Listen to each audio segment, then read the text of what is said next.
Surat city અભિયાન અંતર્ગત mephedrone drugs 7.400 ગ્રામની મત્તાના મુદ્દામાલના ગુનાના નાસ્તા ફરતા વોન્ટેડ આરોપીને ઝડપી પાડતી સલાબતપુરા પોલીસ ટીમ મહેરબાન પોલીસ કમિશનર શ્રી અનુપમસિંહ ગહેલોત સાહેબનાઓના no drugs in Surat city અભિયાનને સફળ બનાવવા સારું ખાસ સૂચના પોલીસ કમિશનર શ્રી વાબાંગ જામીર સાહેબ તથા નાયબ પોલીસ કમિશનર જોન બે શ્રી ભગીરથ ગઢવી તથા નાયબ police commissioner Shri C division Chirag Patel સાહેબ નાઓએ માદક અને કેફી દ્રવ્યોની હેરાફેરી તથા વેચાણના ગુનાઓના નાસ્તા ફરતા આરોપીઓને પકડી પાડવા સારું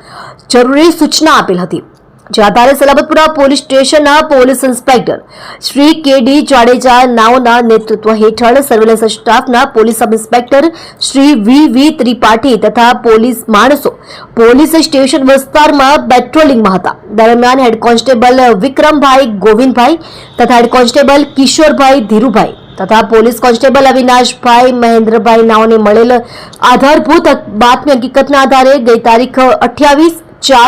28/4/2025 રોજ સલાબતપુરા પોલીસ સ્ટેશન દ્વારા કરવામાં આવેલ મેફેડ્રોન ડ્રગ્સ 7.400 ગ્રામ કિંમત ₹74,000ની મત્તાના મુદ્દામાલના ગુનામાં પોતાની ધરપકડ ટાળવા સારું નાસ્તા ફરતા વોન્ટેડ આરોપી તૌસીફ ઉર્ફે સોનુ યુનુસ ખાન પઠાણ ઉંમર વર્ષ 24 રહે ઘર નંબર 209 લફુ ઉર્ફે બટાકાના મકાનમાં ભાડેથી બેઠી કોલોની ઉમરવાડા સલાબતપુરા સુરત શહેરને ઝડપી પાડી તેની વિરુદ્ધ આગળની કાયદેસરની કાર્યવાહી હાથ ધરેલ છે। તમે જોઈ રહ્યા છો ગુજરાત સમ્રાટ news channel, chief editor Bhavesh પાટીલની સાથે।